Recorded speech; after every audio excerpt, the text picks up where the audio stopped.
Good evening, everybody. I'm making sure my audio is good. It is. What's up, geeks, and welcome to Investigation Check, our not so regular interview show where we delve deep into some of the geeky creators and learn about them, their hobbies, passions, and uncover the untold stories of the brilliant minds behind our favorite content. I'm your host, Joe, and I'm thrilled to have you join me on this quest. Each episode, we embark on a captivating journey, meeting and interviewing the creative powerhouses who bring our favorite geek universe to life. From game developers to cosplayers, authors to YouTubers, Investigation Check is your gateway to the hidden depths of their imagination. We believe that the geek space is more than just a collective of fandoms, it is a vibrant community that fuels our passion and inspires us to explore uncharted territories. With Investigation Check, we aim to celebrate the stories behind the creators and gain insights into the magic they wield.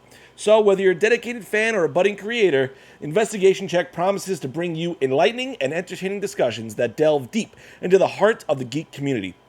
Join me on this epic adventure as we roll the dice, uncover some hidden truths, and embark on an unforgettable quest together. Get ready for Investigation Check. So, we are lucky again because we have another super special episode. We're going to dive into our final cast member of Forging Fates, Taz, who plays the lovable Clover on our actual play D&D show Forging Fates. If you haven't checked it out, it's every other Monday on this channel, 6 p.m. Pacific, 9 p.m. Eastern, so normally every Monday where we're not hosting Goodberry Cafe, though our schedule gets a little weird every now and then, so, check our schedules. Check our social media. That being said, we have Taz, social media director of Forging Fates and the New Age Geeks, player of the wonderful Clover, the ever adventurous Clover, the book talk creator. What else do we got here? How many other hats do you wear, Taz? It's good to start with. We'll see how it goes. Okay. Alrighty. So let's dive right into it then. So Taz, how'd you get started playing D&D? What brought you into this hobby? So I'm one of those people that didn't start playing D&D until the pandemic. And Adam brought me into it, kind of. Well, he played, and he was always busy on Tuesday nights. So I could never talk to him on Tuesday nights because he always played D&D. So I was like, well, I want to do something every Tuesday night. So I went on to Reddit into the looking for game section of Reddit, and I found one post where they were like, newbies welcome, diversity, we love everybody, come play with us. So I applied for that, and the DM of that game chose me, and from then on, I mean, it's been 2.5 years since then, and we have our final session tomorrow night. So I got really lucky. I started playing D&D kind of on a whim, and it lasted 2.5 years. Wow. And did it go from level 1 to 20, or was it just... We started at level 3, and Okay. we ended at level 20. We had our last combat last week, and tomorrow is our, wrapping it up session. So, I gotta ask, how emotional are you about this final session? I'm very excited. Uh-huh. So I'm a little bit emotional, but I'm mostly excited. So my character Maple Moonshadow, which is a great name, by the way.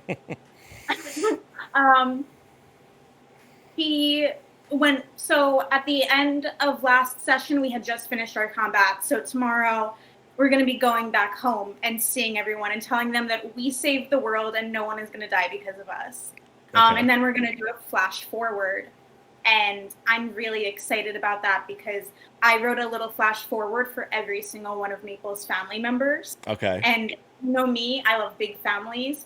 So that's 11 futures that Wow. I get to tell tomorrow. Oh boy.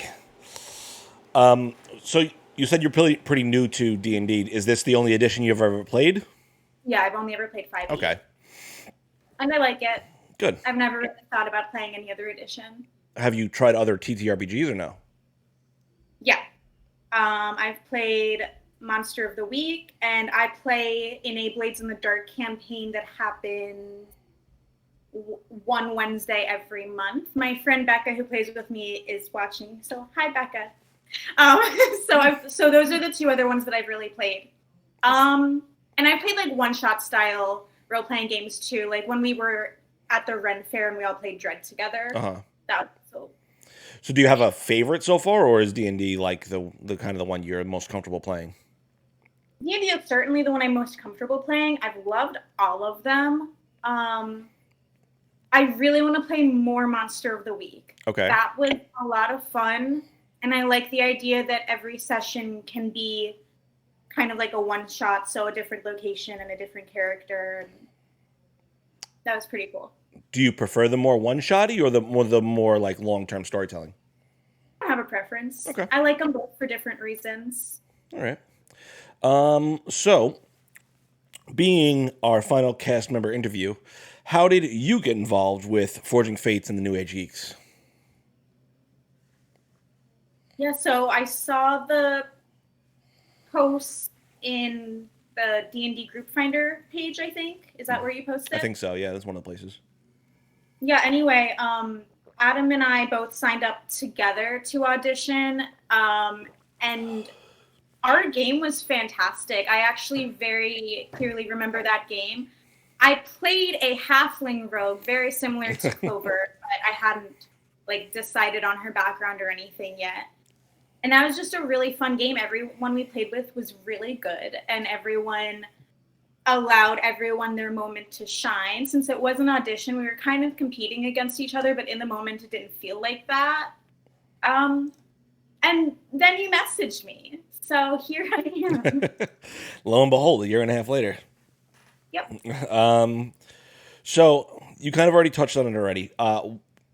What was the audition process like for you? Just to kind of like your story of it. I think that's pretty much it. Like, you told us what kind of game we were going to be playing. It was just a very simple get the package from here to there one shot. You matched us kind of randomly with a group. None of us knew each other. Well, Adam and I knew each other, but you actually didn't know that yet. But we didn't really know each other. I had only been in the Discord for maybe a week or two by the time my game came around. So, yeah, it was just this random process. It was good. I liked it. It worked out. Any memorable moments from that audition? I remember, and this leads its way into how I play D&D still. I get this a lot, even in Forging Fates, but I remember everyone being shocked both times that I got the kill. All right. Everyone was like, wow, damn. She did. That little rogue. Okay, so without giving any spoilers, tell me about Clover. Like, what inspired you to create this character? Kind of where did she come from? Was the process difficult for you? It wasn't too difficult for me because I knew already that I wanted to be a rogue. I'm good at playing a rogue. I love playing melee character. I love that I get to play melee or range. I get to fight. And then Arcane Trickster is just a fun subclass because I get to use a little bit of magic without having the responsibility of being the spellcaster, which I'm proud of anyone who does that because that seems so hard for me. So I like being able to fight with a little like sprinkle of magic here and there. Okay. And is Arcane Trickster like your favorite class? Yes.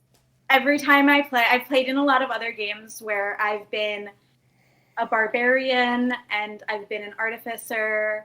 I've been a warlock. Like, I've tried my hand at a few different things, and every time I've been something else, I'm like, damn, I would be a really good rogue right now. I really miss my sneak attack.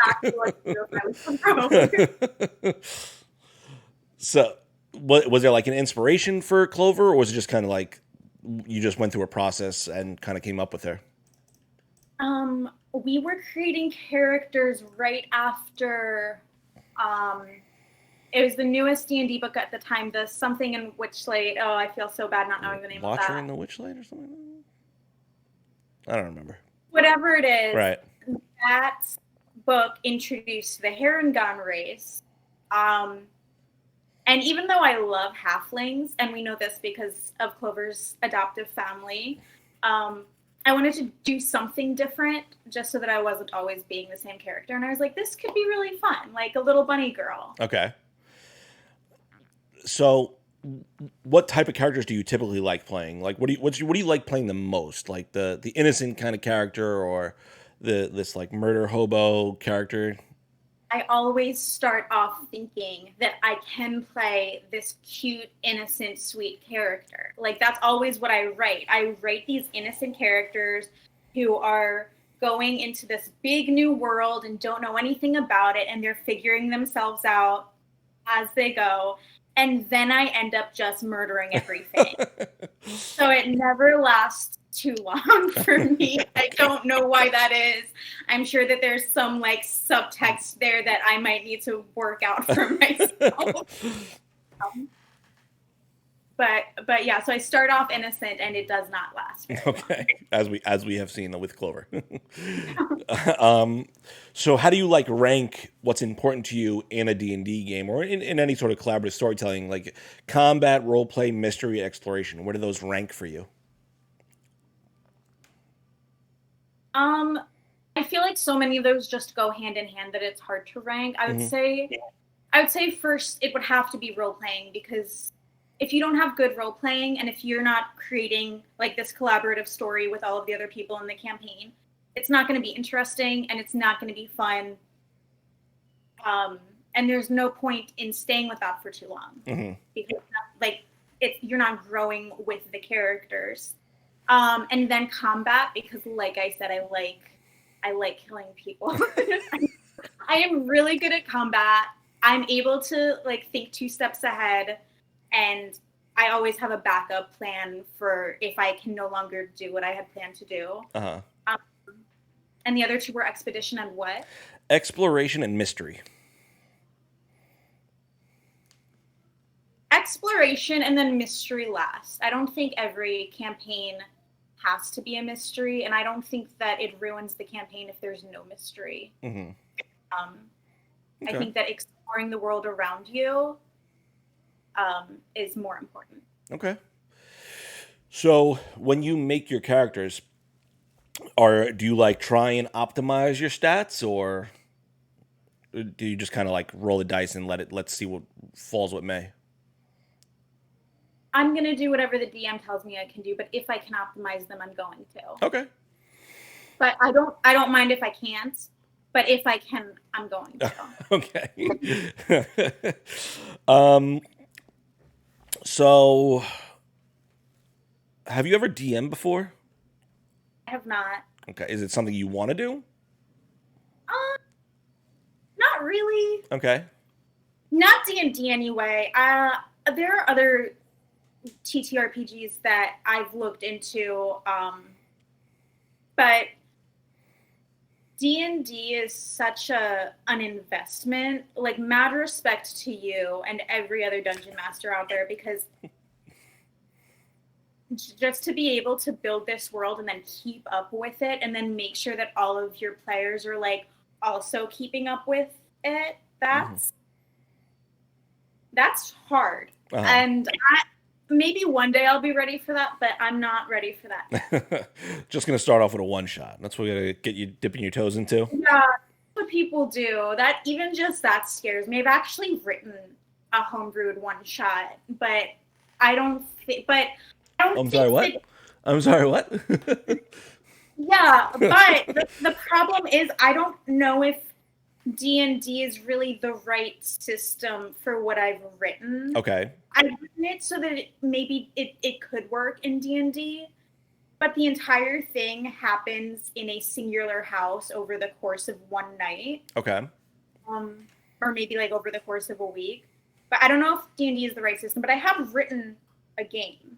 Okay. That I could play with other people. Is this a horror game? This particular one shot is a horror game. Yeah. So Sounds like Taz is running the Halloween episode this year, everyone. I'll talk to you about it. We'll make it work. Okay. So,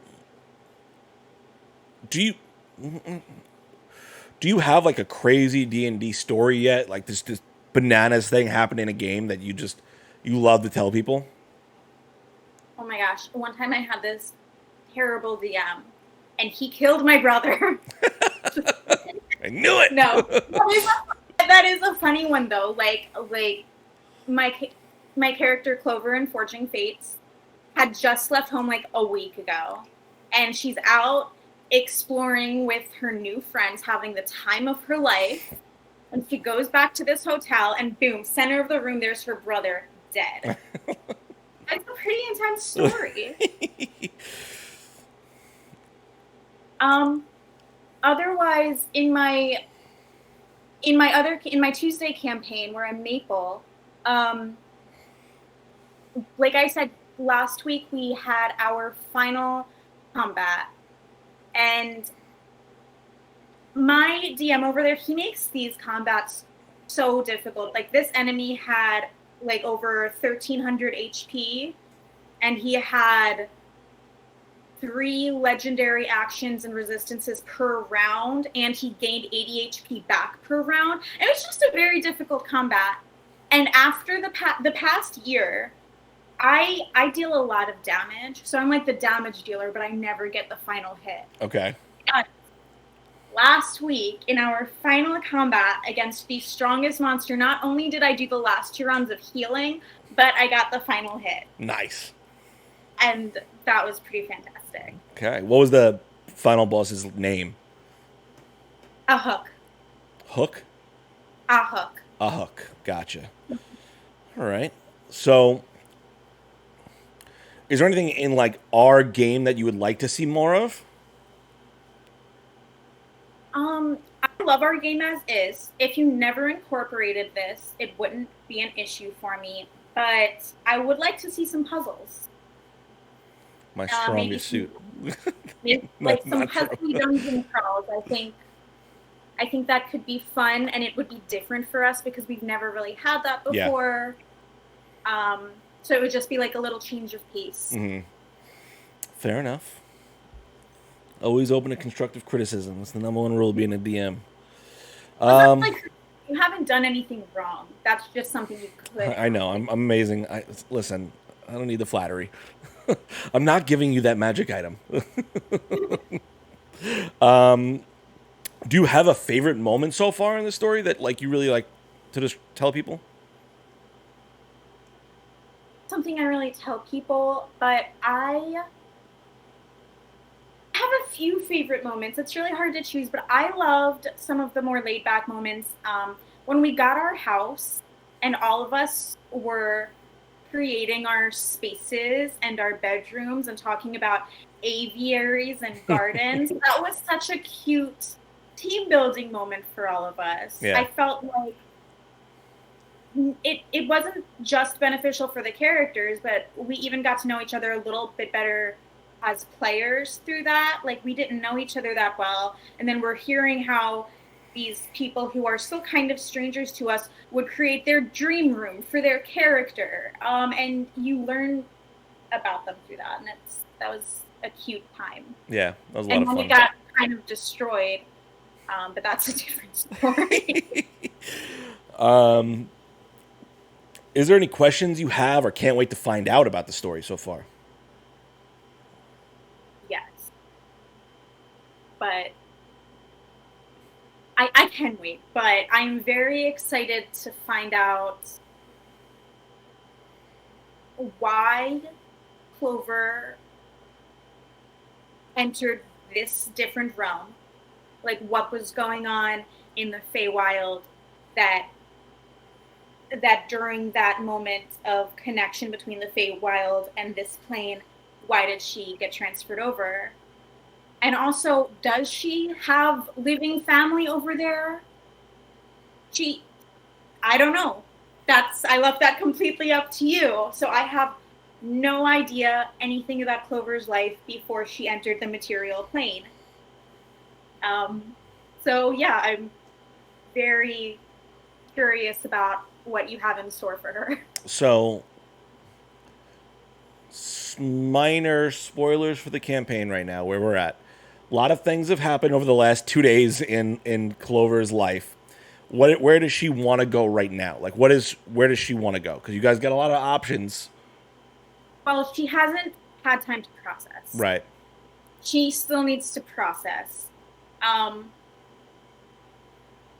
and there's so much still going on, with Gormrog and Finnick, and Tristan's going through all of his crazy stuff. So I don't even know if she's in a rush to figure it out. But eventually, she does want to visit the Feywild Mm.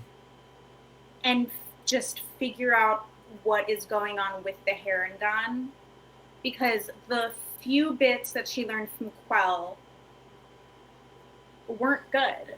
Right. He sent on missions to save Harengons, and she might be one of 10 Harengons on the material plane. Like, she's so rare.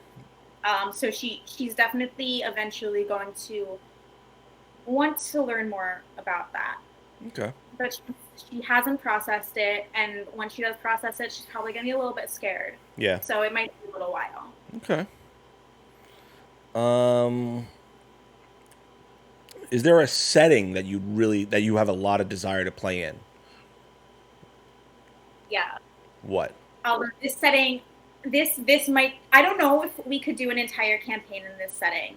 It might be good for a one shot or a different system, but I am dying to play a game set in a 1980s or early 1990s summer camp. Okay. Like like a horror campaign set in the 80s is just iconic. Imagine like you're in an adventuring group with other campers and counselors, and like something terrible is happening that you have to figure it out. And you're stuck on this remote little area. You can't leave. It's like the 80s, so you don't have a cell phone. You can't call anyone to help you. You just got to figure this out. I think that would be a lot of fun.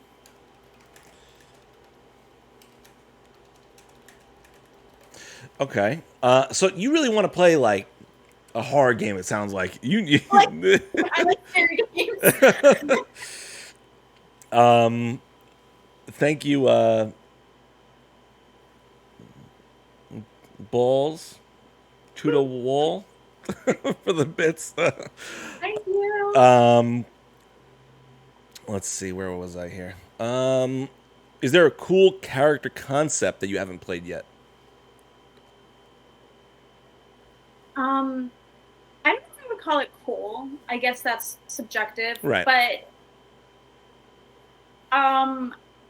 if I ever do want to play, like, if I ever decide that I'm strong enough to play a spellcaster, I have this idea for a tiefling bard who escaped a traveling circus. Okay.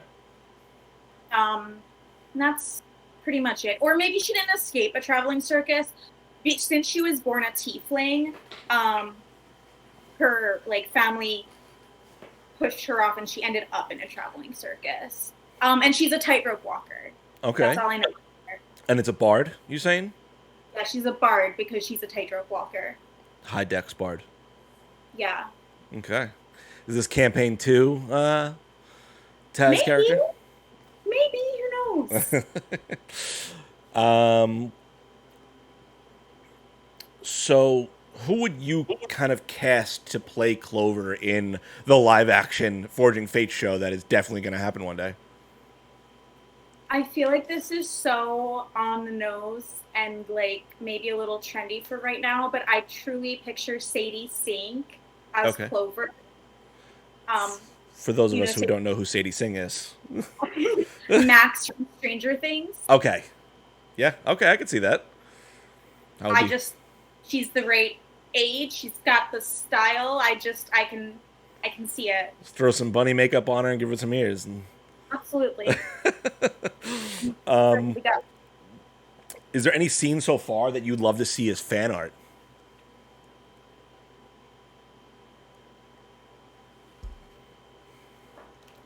Yes.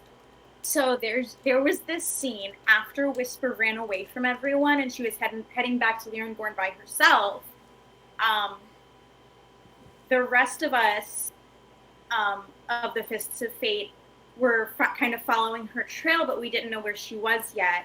And when we finally caught up to where she was, you had her roll a stealth check, and she rolled very low. Meanwhile, I rolled a very high investigation check. And so she's just like sitting in the bushes like this. And I just walk right up to her and like, what's she doing? So maybe like a scene of like the cart and then Whisper hiding in the bushes and Clover just standing in front of Whisper. Like,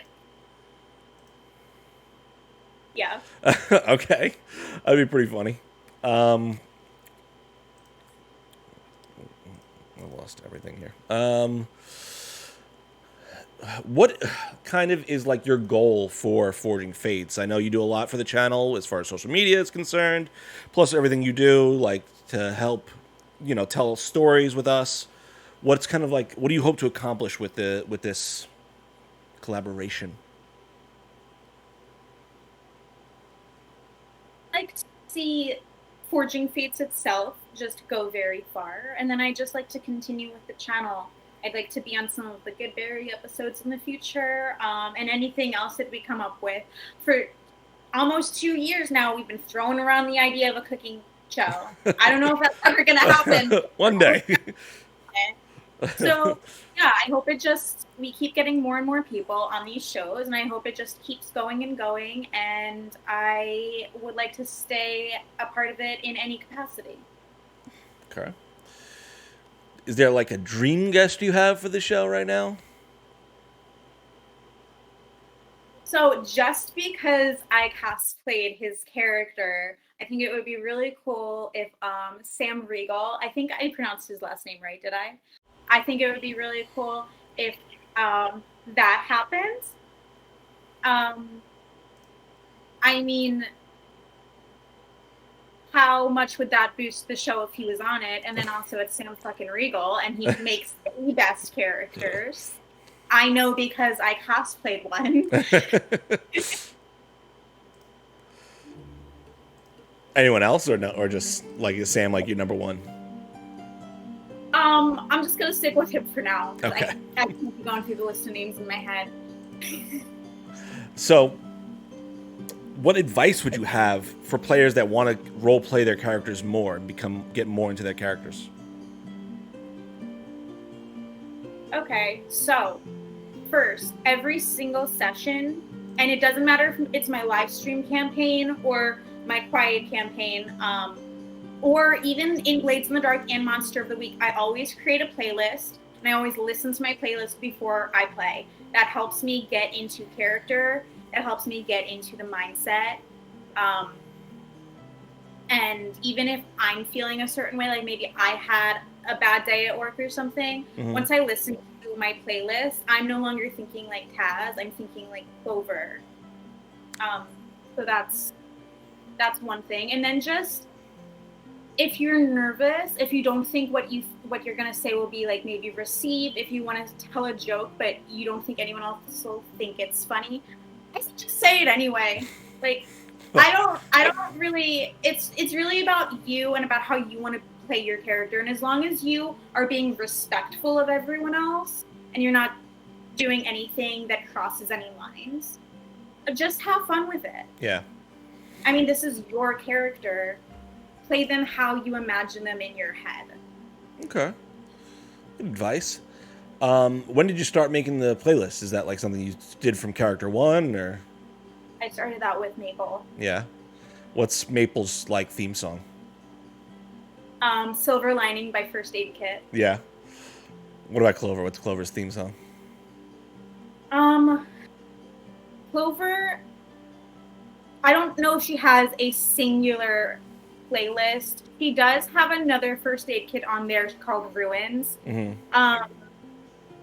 Just today, I actually added a new song, Little Voice, by Sarah Bareilles onto her playlist. So Clover has an updated playlist for anyone. Okay.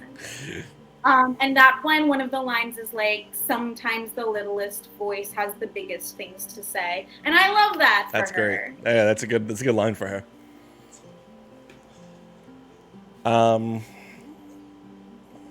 Let's see. What constitutes metagaming in your eyes? Oh, I'm actually not as hard on metagaming as some other people. For me, metagaming would be actually outside of the campaign, looking up the stats of your enemies and then conversing with the other characters on step-by-step how to beat them. Right. We don't do that in Forging Fates. I have played in other games where we have come close to doing that. Mm-hmm. I think it depends on the campaign and how everyone feels about it. In Forging Fates, everyone is like very anti-metagaming. So we don't even talk about the game outside of Tuesday nights. Which drives me nuts. I mean, Monday nights. Yeah. Monday nights, we might have a little discussion of like a reminder before we play. Like, this is what happens. Where do we want to go from here? But that's it. We don't look into anything. Everything is completely happening in live time. Yeah.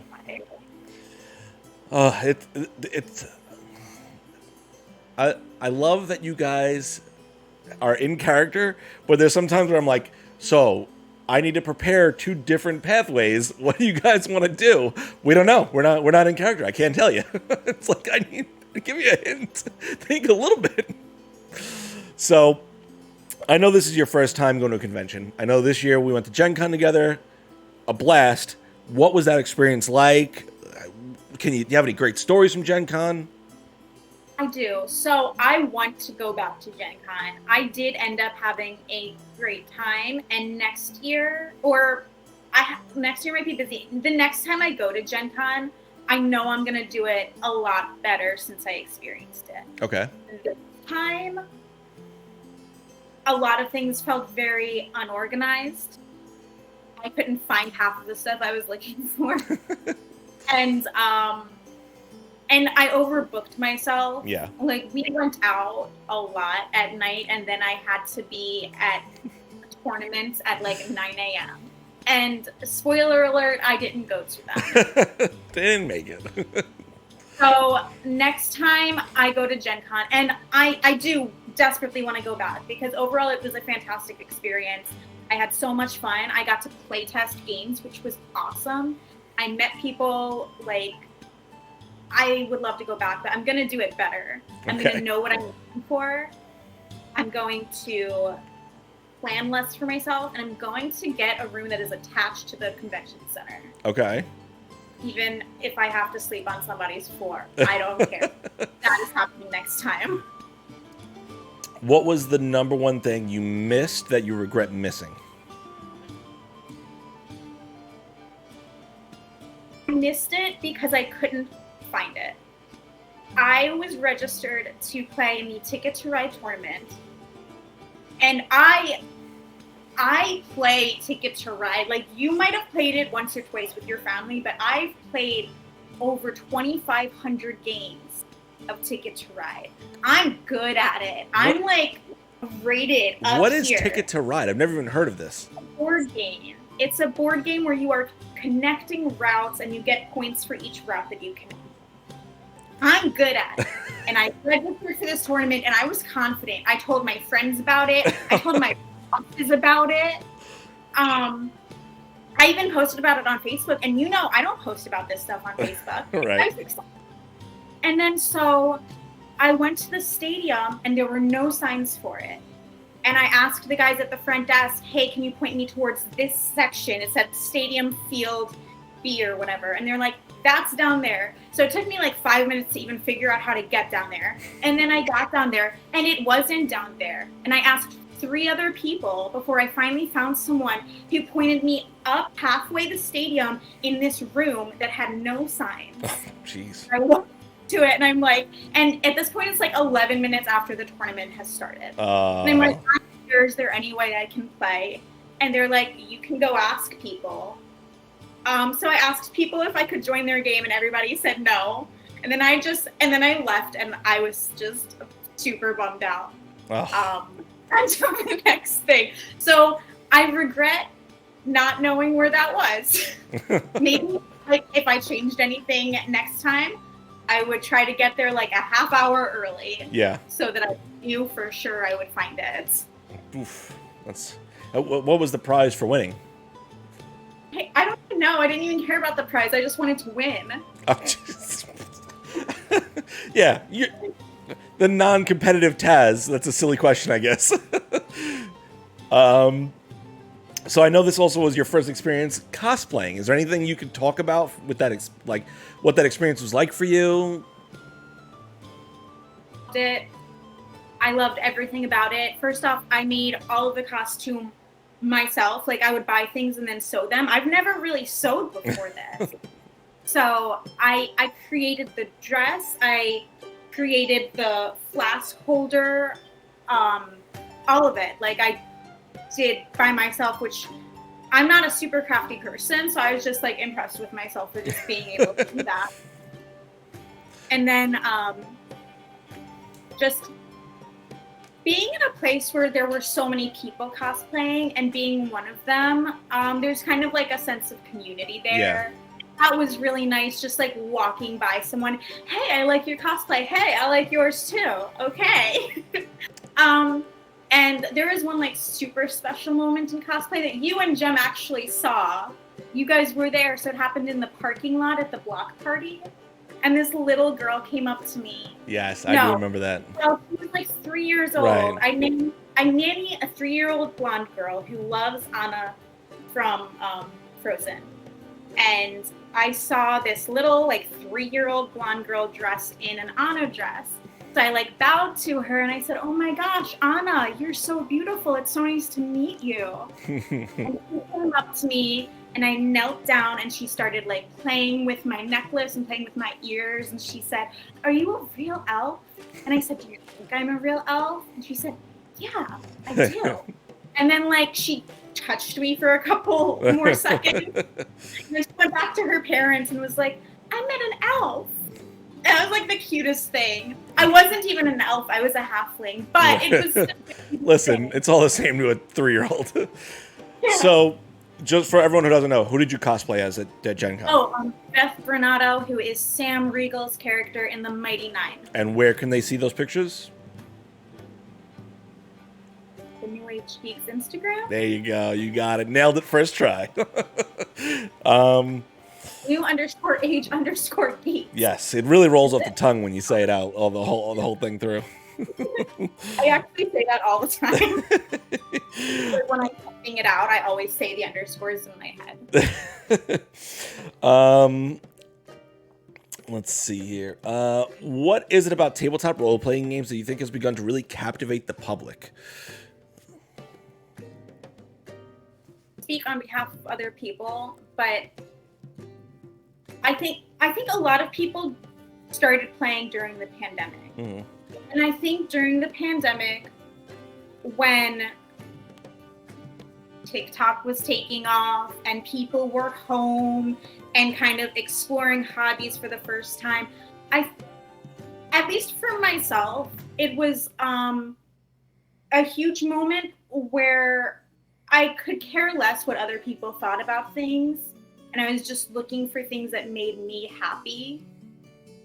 And I fell in love with the storytelling aspect of tabletop role-playing. And I would say that maybe a lot of other people did too. Maybe it wasn't as widely accepted before. And a lot of people have since just said, fuck it. I don't care if it's widely accepted. I'm doing something that makes me happy. Yeah. Is that how you came? I know you said it was about 2 years ago that you came into it. Was the pandemic like a major driver for you, or was it just kind of? just finding out that there was, so I like writing. Right. So finding this game where I'm kind of like writing out loud with other people, I always kind of, Dungeons and Dragons has a negative stigma associated with it. People think it's like really lame and really geeky, or at least they used to. When I was in school, it was. And so that pushes people away. But then when you actually learn about it and play it, you realize like it's really not like that. Like it's not all people showing up in cloaks. Not that there's anything wrong with that. That's super cool too. But it's not just what they showed us on TV 10 years ago. And the more people see that and realize that it's just a cool way to hang out and have fun with people, Yeah. the more like people are going to want to try it. Yeah. Yeah. So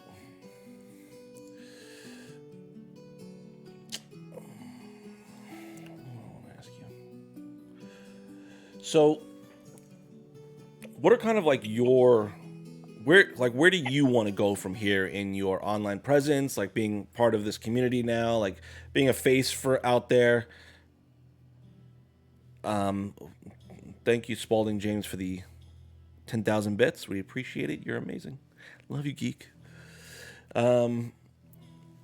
So like what do you want to is this something you want to like put more effort into and kind of like build out this online presence that you've kind of started to foster here, or is this something that like I want to keep playing D&D with new people, and I would love to keep playing in live stream shows because I enjoy that. I don't know if it's a dream of mine to become a true content creator where D&D is like my job, because with me, I love things until I have to do them. Yeah. And once I have to do something, it's not fun for me anymore. So I would like to keep doing this and creating a presence and meeting people and collaborating with people until it becomes too much. What does that line look like for you? What is too much? What does that line look like for you? What's too much? I don't know. I'm not even close to that yet, I think. So in the future, I just need to figure out what that boundary would be for me. Like, I'm probably like, there are D&D influencers where they create content almost every single day, which is super impressive. I wouldn't do that. I couldn't do that. That would just be another job for me. And I already work 50 hours a week, so. Yeah. Fair enough. So, what would you say are like some of your biggest influences and inspirations in just like your entire life? Like, is there anything that really kind of like touches you in a way that kind of pushes you forward in your goals and dreams? Great question, Joe. I didn't really think about that one. Pretty good at this, Joe.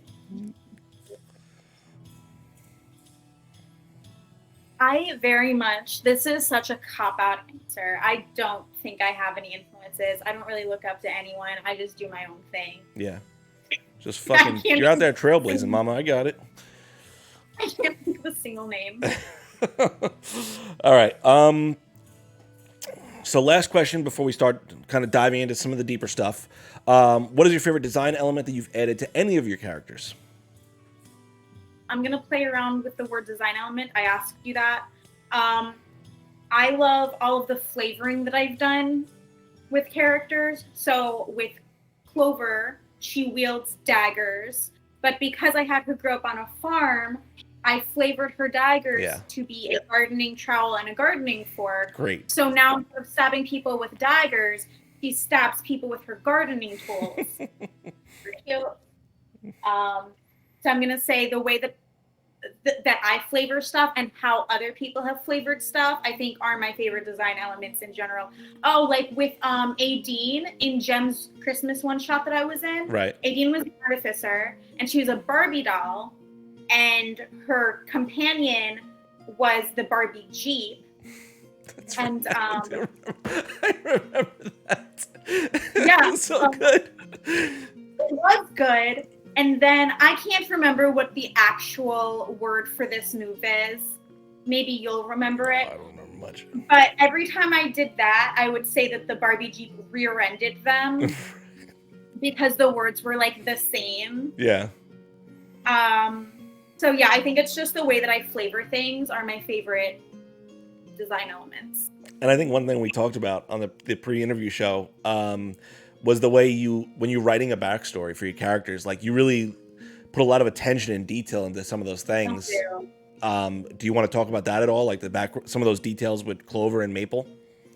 Yeah, so I also didn't mention this, but I'm big into like etymology and names. Like that's another nerdy hobby of mine is but so Maple Moon Shadow, let me pull this up. Let me get really into it. So her family is Meredith. Those are her mom and dad. They're both Meredith. Okay. Milo, Mason, Myrtle, Morgan, Morris, Myers, and Misty. And Maple. And and then Clover's family, her brothers and sisters are Akasha, Linden, Aster, Sage, Clover, Manuka, and Golden, which are all types of honey. That's such a cool detail. So there's some naming themes going on there. All right. Now we're going to get into the cast most likely. This is something we do with all of our cast members, inspired by our amazing CC. She came up with this whole list, and we're going to hit a few of them to get yours and I guess Clover's perspective on some of the most likely twos. Who is in the Fist of Fate? Who is most likely to sacrifice themselves to save another? Gormrog. Gormrog. Why do you think Gormrog and not maybe Tristan? Right off, he would literally kill himself to save any of us. Yeah. Do you like picture that in your mind, like you see it happening every time there's a fight? He's just that kind of guy. He doesn't care about himself. He cares about the people around him. Okay. Most likely to die in the trap. Likely to die in a trap. I'm gonna after 2 episodes ago, I'm gonna have to say Whisper. Oh, really? What happened with Whisper that you think that? Oh, just like the whole summoning a dragon. Just that old thing. I love you, Dom. Who's the most likely to give the entire party's gold to a homeless person? Tristan. Why Tristan? Because he's already giving gold. I mean, did you see how much gold he gave to the hotel worker, the inn worker? Oh, that was Gormrog. Gormrog and Tristan. Both of them together would just defeat our funds to give them to the less fortunate. Who is the most likely to have a villain arc?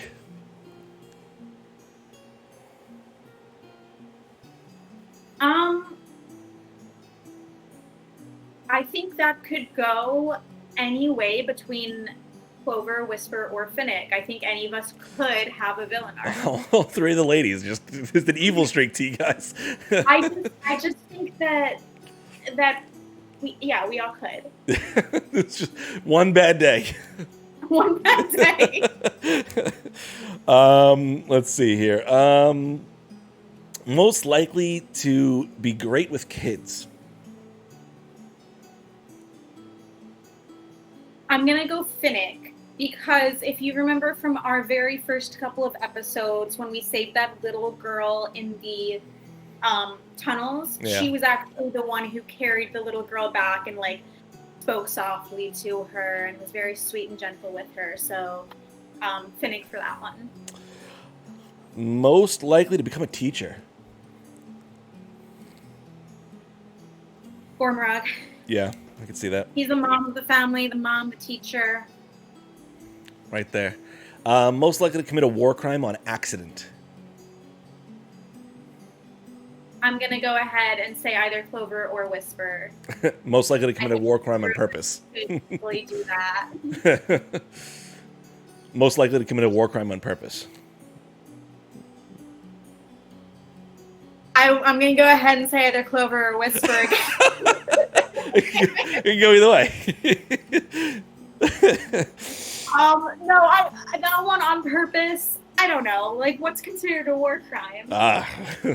It's a long list at this point. Yeah, I don't know. Who would be the most difficult to buy a gift for?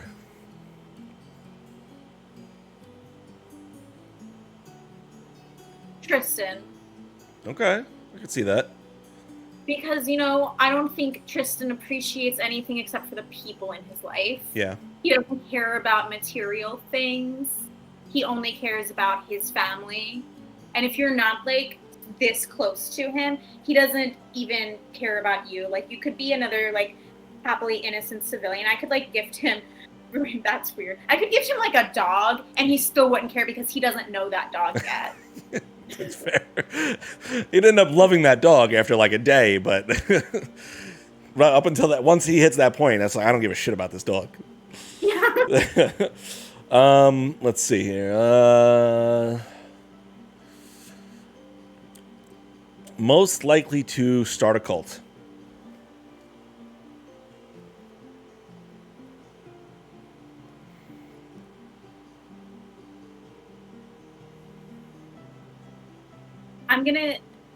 I don't think any of us would start a cult.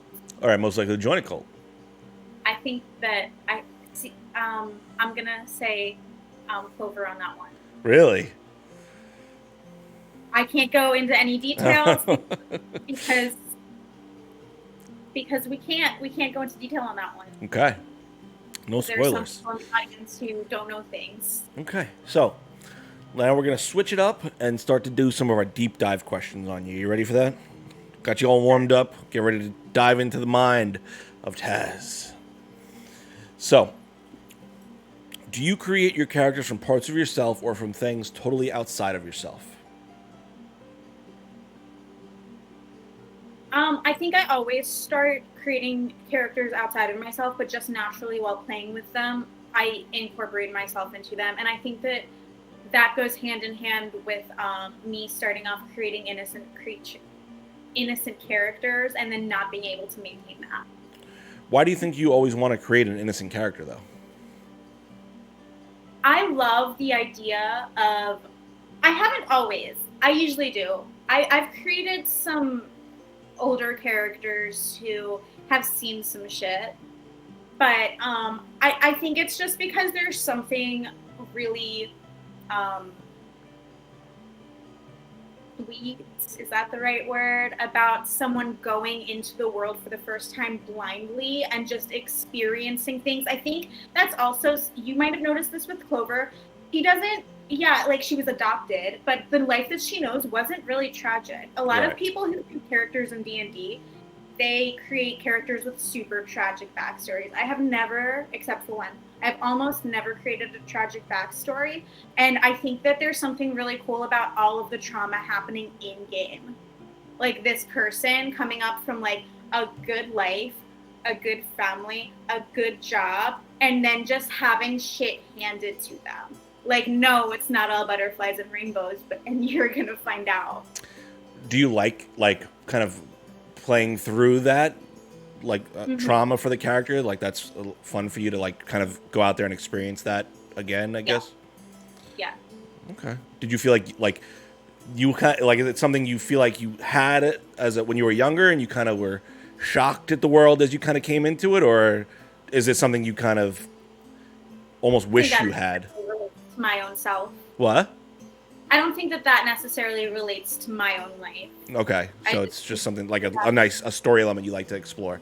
It's just a storyline that I like. I like them realizing how hard the world is as they're going, while I'm playing them. Okay. So Adam just said something in the chat because you hated it when I killed your brother. Wait, But that was different. I wasn't mad that you killed my brother. I was mad that you killed my brother the way you did and as early as you did. That's different, Adam. Do it again. Please, do it again now that we're all higher level characters and it makes sense. So, a lot of people use role-playing experiences kind of like help them kind of process things that they've gone through in their life.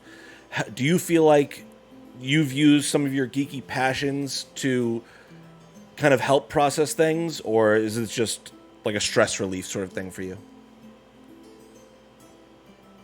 D&D is just for fun. D&D Yeah. has not helped me process everything. There might be other things that have, but as far as games go, I just really enjoy playing games. Yeah. Okay. Fair enough. Easy enough. So as I've said before, you run the New Age Geek social media account. What is that process like for you? How do you go about like deciding what content to put up there, how to organize it and get things put out there? So starting with just Forging Fates, I make sure that every time we play, I post, and I want to make sure that we have an equal amount of posts that feature the entire group, and then that each individual player and character also has the light shown on them. So if an individual character, let's say just like Finnick, just for an example, if I haven't posted Finnick's face in like a month, I'm thinking about her being one of the next characters featured because it's her turn. So I just try to make sure that it's fair for everyone,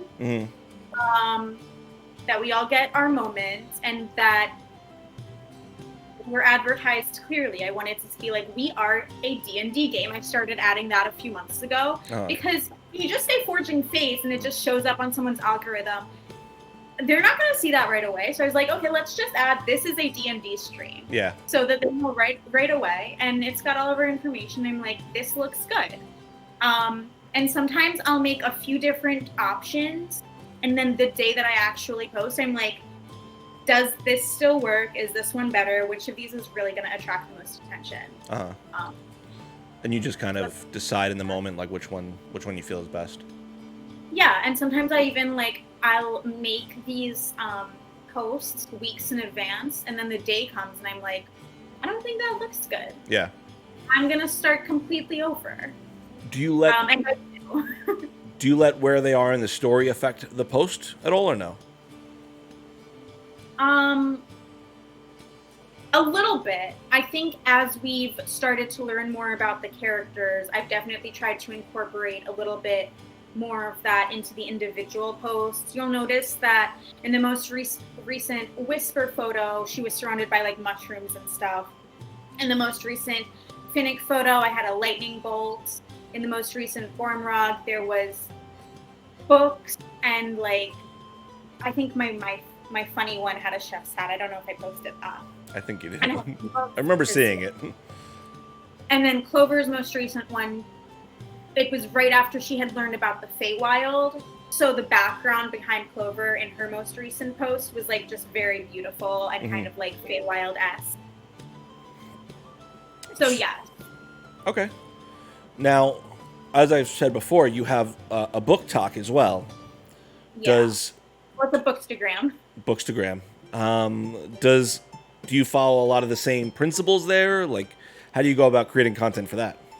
No. Okay, so you asked if any of my nerdy things were to help me process things in my life. So I would say like the gaming, no. But my bookstagram started entirely about me processing things. I actually started my bookstagram about a week and a half after my cousin died. And sorry, that was very heavy, but it's not going to be heavy for long, I promise. And it was kind of like a lot of things were going on at that time. And that year I had also really gotten back into reading. And I was like, this is going to be something that I do that lets me focus on something else for a few minutes every day. Yeah. So no, I don't. I just take pictures of books and I upload them. That's not the same thought process. It was just something that when I'm feeling really heavy or stressed out, I'm like, you know what? I'm going to get away from that for a minute and take some pictures of my books. Mm-hmm. And then I'm going to see what all the other people on Bookstagram think of it. And I'll get some likes and it'll make me feel good about myself for a few minutes. Okay. Oh, no, that's just like I take a good picture, I edit the lighting, I upload it. And there's a lot less thought there because it's less of a process and more of just like an escape. Okay. So, do you read the books you post? Yes. Okay. I've read almost, do you see that? I've read almost every book on this shelf. And it goes down to more, and there's some on top. And my laptop is actually also on a pile of books. What kind of books do you normally read? Like, where are you drawn to? I love historical fiction, general fiction, women's lit, mystery, memoirs. Do you have a favorite book?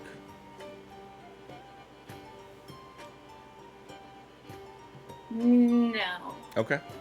No, that would be way too hard. Yeah. I have books like the book that made me get back into reading was City of Girls. And then there's a book called Know My Name that I think should be required reading in school. And then I've got a lot of 5-star rated books. Like most recently, I read a book called Remarkably Bright Creatures. I think it's one of the most unique books I read. And one of the main characters and narrators of that book is a whale. Okay. Very interesting. But this author made it work. It's so good. I recommend it if you haven't read that one. Well, why do you recommend it? Just what about that book? Just the way that the author like wove the whole story together and made everything.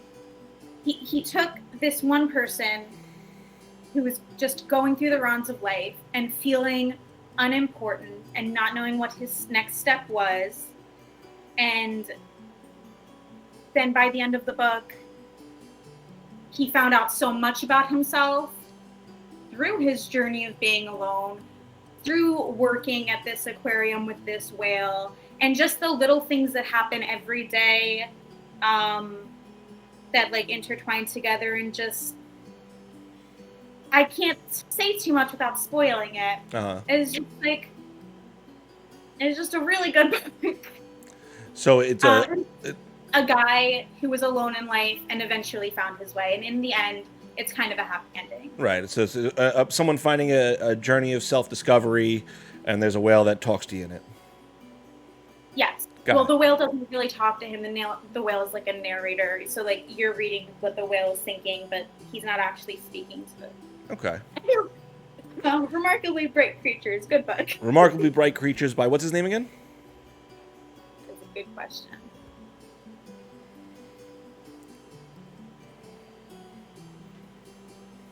Hard to keep track of all of the authors' names, especially when I've only read. This is my first book by this author. Okay. Shelby Van Pelt.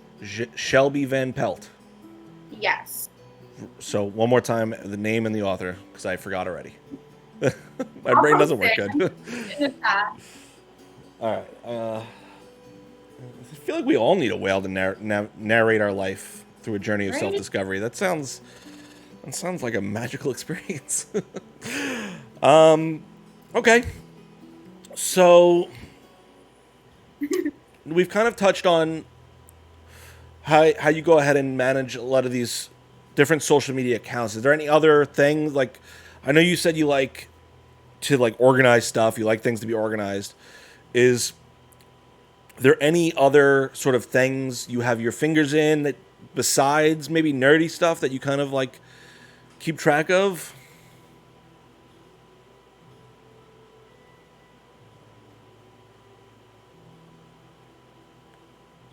So like my actual job, what I do, so I run other Facebook groups. So I'm a nanny, and I run the biggest nanny Facebook group in Baltimore, in Maryland actually. And I also run another thing that is a parent nanny connection that has almost 10,000 members. I created it and I run it with just 2 other people who I chose to join me about a year ago, but I've been running it for 4 years. And it is what it is. I connect parents with nannies, and I do that full time on top of all of this and my regular job. Is it like I know you said you like organizing stuff, but is that something you enjoy organizing? It has its moments where it is difficult. There are days where I get a lot of messages from people complaining about dumb stuff, honestly. Like, I posted 3 days ago and it still hasn't been approved. I have a life. So that kind of thing.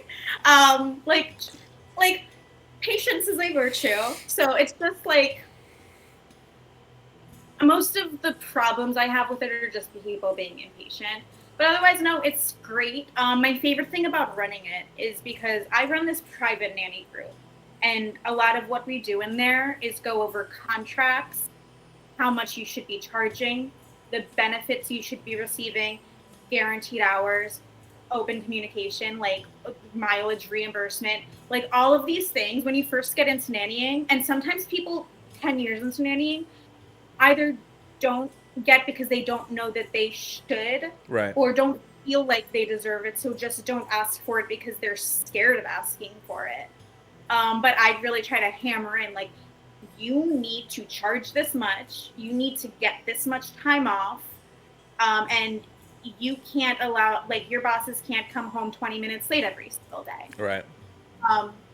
And then in the nanny parent connection group, I only allow nannies in who are part of my private group. Oh, so you're a Pinkerton. So all of these parents looking for a nanny are getting nannies who know their worth, right, and who know what to ask for.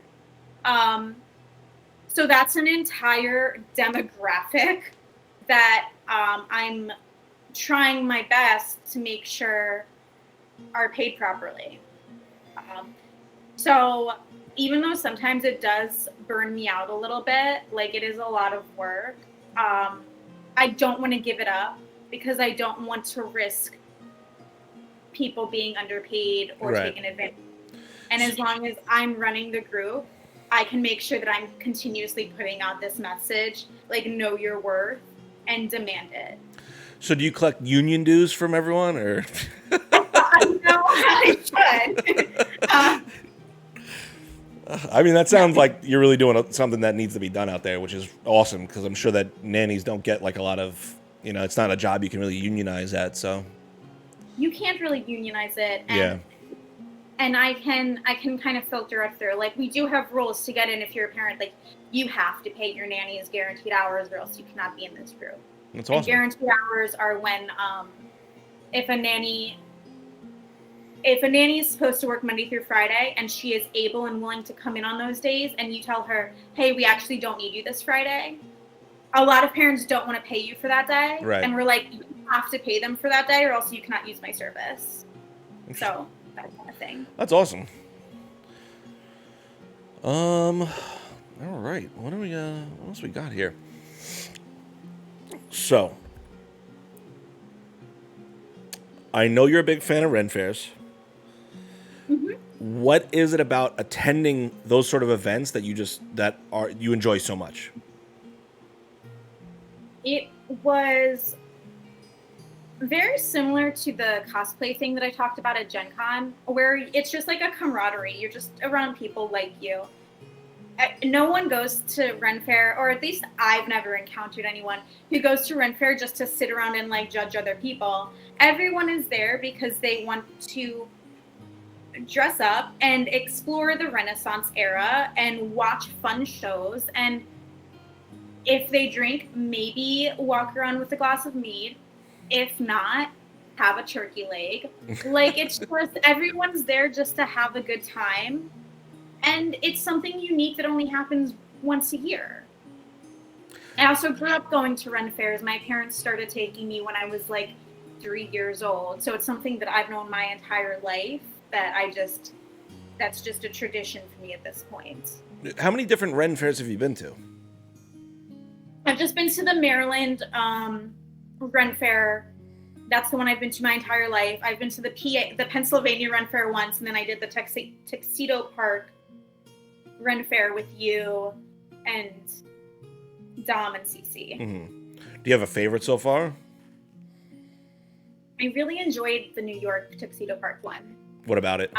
Because it was so roomy. The one in Maryland is fantastic. It's such a good one. I still think that you should come. I've told you the dates that I'm going. But it's great. But there's no place for you to walk and get away from the crowds. It's crowded wherever you go. It's very busy. In Tuxedo Park, there were several places where we walked to, and it was kind of quiet. Like you could stretch our arms out and not touch anyone else. And I liked that. Yeah. You have like a favorite game at the Ren Fair? Like a game at the Ren Fair? Do I play games at the Ren Fair sometimes? I can't think of any. Like, I don't really do knife throwing or anything like that. Mm-hmm. You have a favorite show? I watch. Yeah, I don't know the name of the show, but there's one that I see every year. I think we saw a very similar one in New York, where it was the wenches. Yes. Abusing some random man in the audience. You gotta love that. Do you have a favorite food for the Ren Fair? Is it something you always try and get when you're there? For me, it's pickles. I always try and find the pickle guy. I love the cheesecake on a stick. Cheesecake on a stick. All right. All right. Well, we're gonna start to shift over into the ask the audience questions. So go ahead and start getting your questions for Taz posted up in the chat. We're going to get to that. I do have one final question for you, though. What message or impact do you hope to leave in the geek space?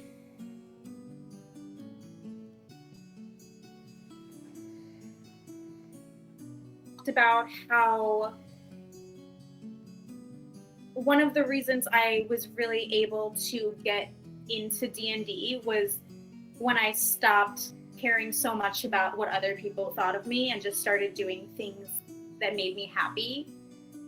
So I hope if I leave anything behind that people can take from this, it's exactly that. Like, if you're worried about trying something that you've always thought about just because there's a stigma attached to it, and you're worried about what other people might think about it,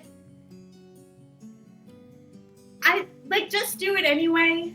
I know that can be like a hard thing to overcome, but it's worth it, because when you finally do the thing, it's like, wow, I could have been doing this the whole time. I've been missing out on this, and I'm so happy that I'm not anymore. I've met so many new people. I've made so many new friends. I've gained all of this experience in, like I said, I love writing, and just being able to tell a story with my friends every week, that's helped me gain so much experience in writing. So if you just take a chance on something and don't worry about what other people think about it, you're probably going to have a great time. Do you think writing is something you're going to start to kind of pursue more as you... I'm trying to pursue it my whole life. Yeah. We'll see. It's a battle between writing and my ADHD. Yeah, fair enough. All right, well, that is going to bring us to the end of our investigation check. We'll dive into some dicey questions now. So, Taz, you got a D20? I can go get one. I'll be right back. I got one in front of me if you'd rather I just roll. I'm going to go get mine. Go get your D20. Mine. While she goes and grabs a D20, everyone make sure any questions you have for Taz, go ahead and start getting those typed up in the chat room. James, thank you again for for another 100 bits. You already gave us some, so you don't have to keep giving. We appreciate it. You're good. We love you, pal. You're here. We see you. You're amazing. Thank you so much. Yeah, so if you have any questions for Taz, let's see what we can ask her. I got a couple dicey questions here. Now that you are back, I need you to go ahead and roll that D20 for me as we jump into the first question of the night from the Dicey Questions segment. Should have let you roll. That was a 2. 2. What is your favorite and least favorite franchise?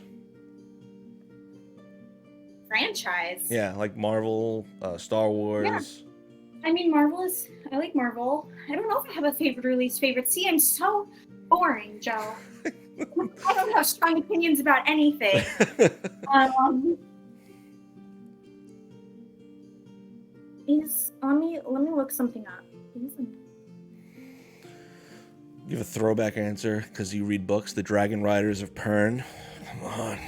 No, I didn't even think about books. Yeah, cool. This is a franchise. I love all of the American Horror Stories. Okay. That's probably my favorite franchise. Yeah. What about that? Like, what about the just because it's a new horror story every time? Yeah, it's new every time. It uses the same actors almost every time, which can be very similar to D&D, how it's like the same cast, but like once you finish a campaign, you start a new one with the same people, but it's completely different. Love that.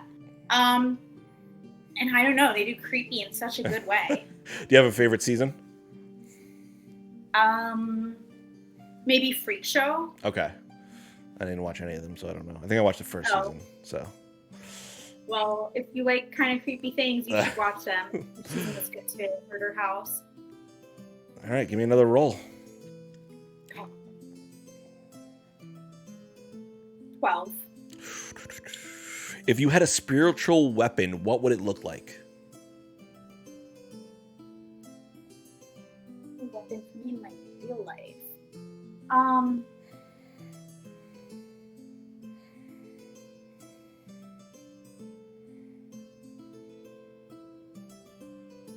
Man. I'm thinking about how I can flavor things, like how Clover's daggers work or gardening forks. Like, what do I use in my real life that much? Would I just use a freaking book as a weapon?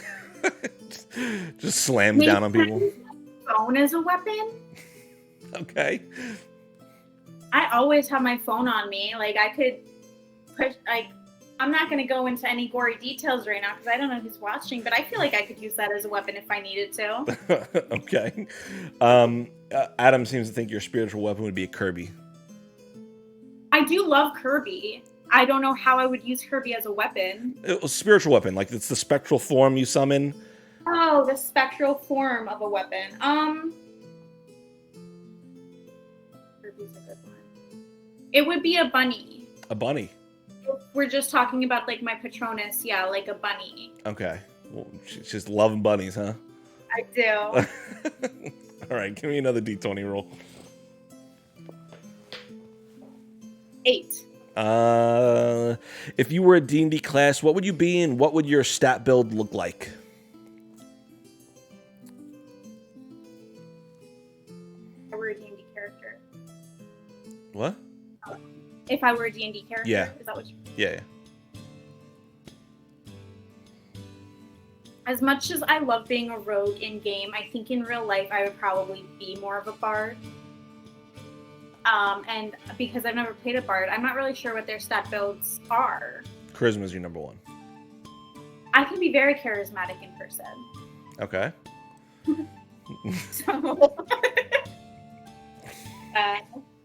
So bard, probably. Okay, what would you say your high stat is? I'm good at performance. Okay. What's your highest stat? Oh, well, if we're not talking about classes, in general, my highest stats are investigation, insight, and perception. Okay. I've thought about that one. Yeah. Go ahead and give me another D20 roll. We kind of get ready to wrap up on the questions coming into the chat. 16. 16. Zombie apocalypse survival plan. Go.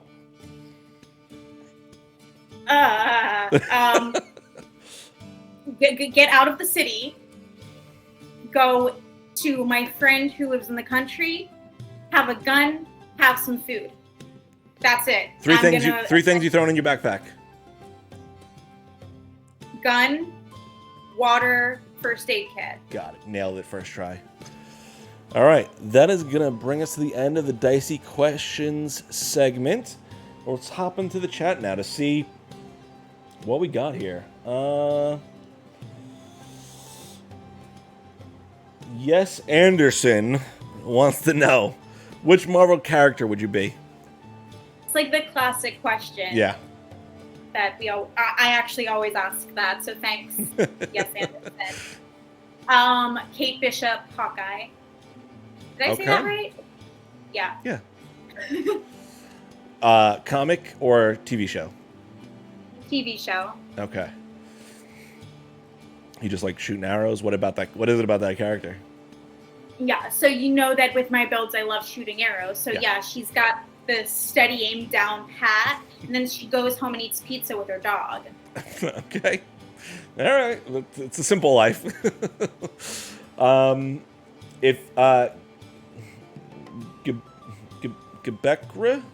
I don't know if I'm saying that right. If you could travel anywhere in the world, where would it be? 2 places. If you know me in my real life, everyone knows that I've been trying to go to Spain for a really long time now. Specifically, I want to go to Barcelona. Okay. And then I want to go to San Sebastian, which is one of the food capitals of the world. And I want to eat everything in San Sebastian. I don't care about seeing the sights. I just want to eat all of the food. I'm just here for the food. And the second place is I've always wanted to visit the Lantern Festival in Chiang Mai, Thailand. It's an annual thing. It looks so beautiful. It's just when everyone lights the lanterns and lifts them up into the sky. I think that would be really freaking cool to see once in my life. That'd be pretty. Any plans for these things? And surely, I was actually supposed to go to Spain in 2020. And then the pandemic happened, and I just haven't been able to replan that yet. Okay. So, in the future. Generic guy says your inability to make a decision is not boring. It's indecisiveness, which is a part of ADHD, which I can confirm. Very true. Murder House apparently is one of the favorites of American Horror Story. That's a classic. Let's see here. November leaves. If Taz were a D&D character, what would her class be and why? We said that. Bard. Let's see here. If it were possible, is there a world within any of your campaigns you'd like to visit as yourself? That's from Gibrek.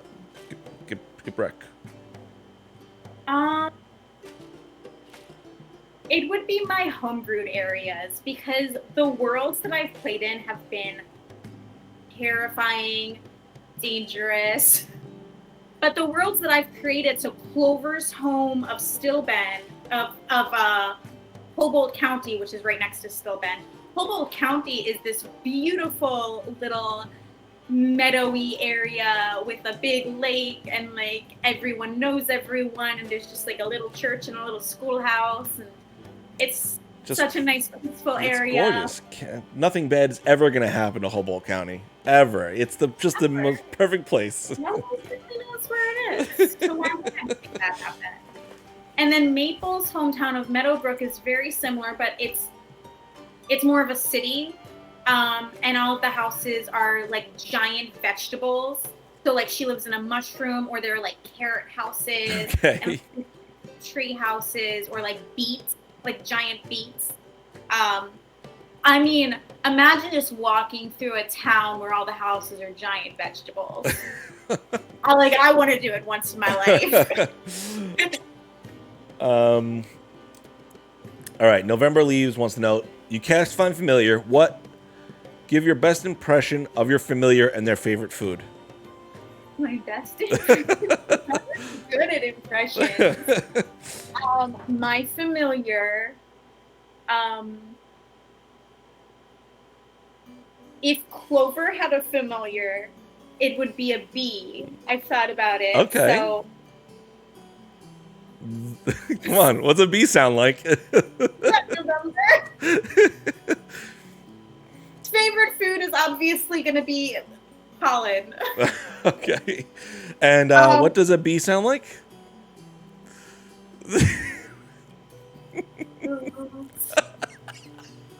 Perfect.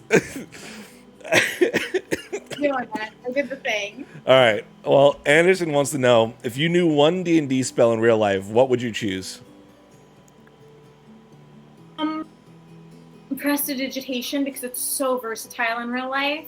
I have, like, literally right now, I have a pile of mail that I just brought in and just dropped on the floor. So with just like a cast of prestidigitation, that would be cleared up. I don't need wish. Give me the cantrip level spell. Yeah. I don't need another me. Come on, too much work. Just give me the spell I can just clean shit with. Listen, pragmatic. I love it. I need that. If you could play a game DM by anyone else, who would it be? That's from Jem.